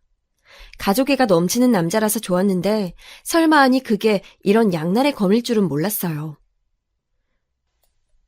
역시 이름 있는 아파트는 달라도 다르구나. 비록 전세라지만 구입하면 너네 것이 되는 거 아니겠니? 그렇게 되면 더 좋겠네. 아이고야, 나도 신혼생활을 이런 집에서 시작할 수 있었다면 내 인생이 달라졌을 텐데. 저희 부부의 신혼집에 들락날락 하시면서 시어머니께서는 저런 내용의 혼잣말을 저 들으랍시고 꼭 늘어놓으셨는데 계속 듣다 보니까 점점 제 심기를 건드리더군요. 처음에는 아 그런가요 하고 말았는데 들을수록 신경이 쓰이는 겁니다. 뭔가 그 말씀의 이면에는 저에게 요구하는 것이 있으신가 싶은 짐작이 들었거든요. 제가 결혼하고 나서 남편하고만 둘이서만 잘 산 건 아니었어요. 시댁 식구들을 제가 나름 잘 챙겨줬다고 생각하고 있습니다. 우선 시부모님께 생활비에 쓰시라고 용돈을 꼬박꼬박 드렸고요. 가족 외식 나갈 때는 제가 계산을 꼭 했었고요. 도련님이 취업 준비로 힘들어하실 때 제가 금전적으로 지원해드렸었고 취업하셨을 땐 축하드린답시고 축하턱도 제가 크게 냈었어요. 시누이 쪽은 말해 뭐합니까? 딱 보니까 시누이는 자기 애들한테 제대로 해주는 것도 없었고 시부모님도 연세가 있으시다 보니 부모가 애들한테 해주는 만큼의 센스를 발휘할 수는 없기에 제가 시조카 애들 옷이며 학용품들을 얼마나 많이 사다 줬는지 몰라요. 맛있는 건 수도 없이 먹여줬었고요. 결혼한 이후로 시댁 식구들에게 늘 베풀면서 지냈습니다. 근데요, 제가 결혼하고 나서 정말 처음으로 깨닫게 된 사실인데 한쪽만 베푸는 관계는 결국 베푸는 쪽이 지키게 되더라고요. 제가 시댁 식구들한테 물질적인 보상을 바라고 베풀었던 건 아니에요. 절대 그럴 리가 없죠. 하지만 최소한의 감사함도 느끼지 못하는 것 같은 시댁 식구들의 모습에 점차 실망을 느끼게 됐습니다. 시댁 쪽 친척들도 전부 마찬가지예요. 저한테서 떨어지는 콩고물을 주워 먹으려고 혈안이 된 모습들만 보였을 뿐 빈말로나마 저한테 누구 하나 고맙다라고 인사해주는 사람이 없었습니다. 애초에 시댁이 경제적으로 우리 집보다 훨씬 좋지 않다는 걸 다 알면서도 결혼한 거잖아. 내가 그들 속에 섞이고 싶었고 내가 그들에게 도움을 주고 싶어 했잖아. 다 알았으면서도 나는 왜 이제 와서 서럽고 서운한 걸까? 사람 마음이라는 게 참 이상한 것 같네. 저는 제가 스스로 내렸던 저의 선택에 대해서 제 발등을 제가 찍었으니 오롯이 책임져야 한다고 생각했어요. 결혼이 장난도 아니고 현명하게 헤쳐나가고자 했습니다. 시어머니께는 불쑥 신혼집에 찾아오지 말았으면 한다는 뜻을 단호하게 전했고 집 비밀번호를 바꿨어요. 누구한테라도 현관 비밀번호를 알려준다면 가만 안 두겠다고 남편한테도 엄포를 놓았고요. 그렇게 저의 결혼 생활을 재정비하고 있었을 때였습니다. 너무나도 갑작스러운 슬픈 소식이 들려왔어요. 저희 엄마가 예기치 못한 발작을 일으켜서 그대로 세상을 뜨셨던 겁니다. 아침 새벽부터 그 전화를 받고 나서 병원으로 가는 동안 저는 제정신이 아니었던 것 같아요. 제발 잘못 들은 거기를. 아직 살아 계시기를 기도하면서 도착했지만 저를 반겨주고 계신 엄마의 눈은 굳게 잠긴 채였습니다. 엄마의 곁을 내내 지키고 있던 오빠가 그러더라고요. 간밤에 저를 보고 싶어 하셨다고요. 엄마가 문득 저를 너무나도 보고 싶어 하셨대요. 그래서 날이 밝으면 오빠가 저한테 연락을 하려고 했었대요. 그랬는데 해가 떠오르기 직전에 엄마가 그렇게 떠나셨던 거예요. 가눌 길 없는 슬픔에 저는 그만 혼절을 해버렸습니다. 점심시간이 지나서 눈을 떴는데 믿어지지가 않더라고요. 엄마가 이 세상에 안 계신다는 게. 남편이 저의 곁을 지켰으나 시댁 식구들은 아무도 걸음을 하지 않았습니다. 장례식장에 잠깐 와서 얼굴을 비춘 것은 시아버지 한 분뿐이셨어요. 지독하게 칩거하시는 분도 고인의 가는 길을 기리고자 와주셨건만 시어머니께서는 급성 장염에 걸려서 외출하기 힘들다 하셨고 시누이는 갑자기 시조카들 핑계를 대면서 장례식장에는 갈 수 없다고 하였으며 도련님은 회사 일로 너무 바쁘고 정신이 없어서 피곤한 바람에 시간 내기가 힘들다 하셨어요. 핑계도 가지가지였습니다. 어머님은 그렇다고 쳐. 그런데 동생들이 아무도 안 온 건 정말 너무한 거 아니야? 마지로서 뭔가 책임감을 통감하지 않아? 내가 미안해. 내가 부족한 오빠고 부족한 형이라서 동생들이 날 따르지 않나 봐. 그런데 속마음이 나쁜 애들은 아니니까 너무 미워하진 말아주라. 남편의 말에 기가 막혀 왔어요. 호구처럼 말하는 것도 정도가 있지 이건 지나친 것이었습니다. 정이 확 떨어지더라고요. 엄마의 죽음 앞에서 똘똘 뭉쳐 슬픔을 나눈 것은 친정 식구들이었습니다. 해외에 나가 있던 친척들마저 급하게 귀국해서 엄마의 마지막 가시는 길을 지켜봐줬어요. 모두가 함께인 덕분에 아버지, 언니, 오빠, 그리고 제가 슬픔 속에서 무너지지 않을 수 있었던 것 같아요. 엄마가 생전에 당신의 명의로 가지고 계셨던 아파트 한 채가 제 앞으로 왔습니다. 아버지께서 동의하신 부분이었고 언니와 오빠 역시도 막내한테 집에 가는 게 좋겠다고 해줬어요. 그 모습을 보면서 제가 정말 미안했어요. 우리 가족에게 정말 많이 미안했고 그만큼 반성이 됐습니다. 제가 훨훨 날아다니는 새처럼 자유롭고 멋지게 살길 원하셨다는 것이 엄마의 유언이었다며 오빠가 그런 말을 전해주었을 때 저의 눈물은 말라 있었어요. 엄마가 남기신 말씀을 따라서 저는 강인하게 정신을 차리고 살 준비가 되어 있었으니까요. 일상으로 돌아간 저는 그 전과는 달리 시댁 식구들의 공용 지갑으로 살지 않았습니다. 당신들의 능력으로는 무엇 하나 해내지 못하면서 저한테만 전적으로 기대고 얻어내려고 하는 시댁 식구들의 행태가 진절머리 났죠. 고마움 한번 표현하지 않는 그들에게 저도 더 이상 베풀어야 할 필요성을 못 느꼈습니다. 사실 저는 결혼하면서 신혼집은 물론이고 각종 비용을 저희 집안에서 부담한 것으로 이미 시댁 측에 해야 할 도리를 다 하고도 남은 셈이었는데요. 그 사실을 상기하면서 결코 함부로 퍼주지 않았어요. 제가 시댁 식구들하고의 관계를 단호하게 조절해 나가니까 남편은 안절부절해댔습니다. 다들 네가 이번 휴가철에 숙소를 잡아줄 거라고 기대하고 있던 모양인데 이렇게 연락 안 받아도 괜찮은 걸까? 내가 왜? 도대체 왜 숙소를 잡아줘야 하는 건데? 내가 같이 가는 것도 아니잖아. 맡겨놓은 것도 아니고 왜 나한테 바라는 거야? 그야, 네 역할이 원래 그거였으니까 다들 그러는 거지. 너무 안 좋게 생각하지 마. 남편의 말에 뒷목을 잡았었네요. 뭐 이런 놈이 다 있나 하는 생각이 들었습니다. 마침 그런 때에 시어머니께서 엄청난 쐐기를 박아주셨어요. 그게 어떤 거였냐고요? 바로 제가 엄마의 유산으로 받은 것이나 다름없는 아파트를 들먹이셨습니다. 그걸 시어머니가 당초에 어떻게 아셨겠나요? 남편이 입을 나불댄 것이죠. 대현이가 요즘 여자친구랑 잘 돼가는 모양이더라. 그쪽이 연상이라서 그런지 금세 결혼 얘기가 나올 것 같은 분위기더라고. 아, 도련님 연애하시는 거요? 네, 잘 알고 있죠. 만약에 결혼하시게 되면 잘 됐네요. 그치. 그래서 하는 말인데 우리 대현이 결혼 선물로 내가 생각한 게 있거든. 벌써 그런 걸 생각해 두셨다고요? 그게 뭔데요? 혹시 네가 사부인 돌아가시고 나서 받았다는 그 아파트 그걸 우리 대현이 결혼 선물로 내어주면 어떨까? 내 생각은 일단 그런데 너는 어땠니? 저는 정말이지 제가 뭘 잘못 들었나 싶었어요. 설마 그 아파트를 지금 도련님의 결혼 선물로 내놓으라는 것인지 제가 시집 오면서 모든 걸 다 해왔건만 설마 하니 도련님의 결혼에서도 제가 그토록 많은 것을 감당해야 하는 줄 미처 몰랐습니다. 순간 너무 화가 나서 오히려 헛웃음을 뱉었더랬죠.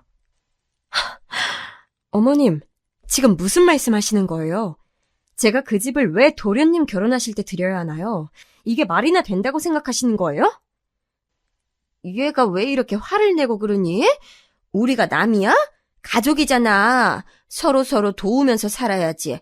어차피 이 집 전세 계약 끝나봤자 그 아파트로 가서 거주할 건 아니라면서. 어차피 실거주할 집도 아닌데 대현이 결혼하고 나서 살라고 하면 딱이잖아. 가족끼리 자꾸 입속 따지지 말고 좋은 마음으로 서로 돕고 살자. 원래 가족이란 그런 거야. 그때 머릿속에 안개가 싹 걷히더군요. 콩깍지는 진작에 벗겨진 이유였고 상황 파악과 결단 내리는 것을 막고 있었던 안개만이 남아있었는데 그것마저 사라져버렸습니다. 이제 저의 눈에 비치는 것은 제 가족인 시어머니가 아니라 빌어먹고 사는 것에 도같은 기생충이었습니다. 어머님, 오고 가는 게 있어야 서로 돕는다는 말도 쓸 수 있는 거죠. 제가 해드린 건 한도 끝도 없는데 과연 제가 받은 건 뭐가 있어요? 뭐야? 왜 없어? 그러니까 가족의 사랑. 그래, 가족의 사랑을 받았잖아. 가족끼리는 원래 가진 걸 다 내어주고 서로가 잘 되길 빌어주는 거야. 그럼 제가 내려놔야겠네요. 그 가족이라는 자리를 말이죠. 가족이 아니라면 도와야 할 이유도 자연히 사라지겠죠? 너 그게 무슨 말이니? 얘가 정신이 나갔나? 갑자기 이상한 소리를 다 하는구나? 이상한 소리를 내내 해오신 건 어머님이시잖아요. 가족한테 피 빨아먹히면서 사는 것을 너무나도 좋아하는 어머님의 장남, 이제 돌려드릴게요. 이혼할 겁니다. 앞으로 실컷 장남 피 쪽쪽 빨아들이시면서 사세요. 저는 빠질 테니까요. 이제 나가세요. 이 집 계약한 거 저예요. 제 집이니까 나가시라고요. 가족도 아닌 주제에. 제가 차갑게 말을 뱉자 시어머니께서는 부들부들 떠시더니 기어이 손을 번쩍 들어서 저를 한 대 치시고자 했습니다. 그러나 제가 순발력을 발휘해서 피했고요. 그러자 약이 오르셨는지 시어머니께서 악다구니를 쓰시는 바람에 저는 기어이 꺼지시라는 말 안 들리냐는 거친 표현까지 쓰면서 시어머니를 쫓아내야만 했습니다. 돈도 없으신 분이 당초에 함부로 남을 때리실 생각을 했다는 게 놀랍네요. 밖에 나가서 그러고 다니시면 합의금 때문에 골치가 아프실 텐데 말이죠. 저는 시어머니로부터 상황을 전달받은 남편이 제 앞에서 아무리 그래도 어떻게 자기 시어머니한테 그럴 수가 있어. 그건 예의가 아니잖아. 네가 경솔했다. 이런 말을 또 지겨워 죽겠다는 순한 표정으로 하는 것을 지켜봐야만 했습니다. 더 이상은 이 호구랑 부부로 살고 싶지가 않았어요. 그의 가족에게 온전히 그를 돌려주는 게 모두를 위한 평화라는 생각마저 들었습니다.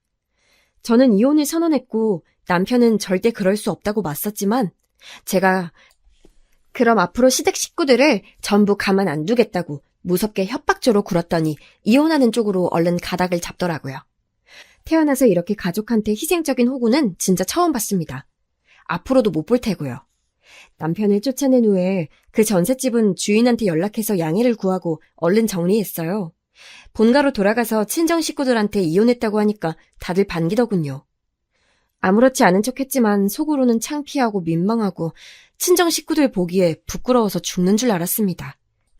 그 이후로 이혼 절차 밟았어요. 거머리 떼어낸 기분이더군요. 인생 공부 제대로 했습니다.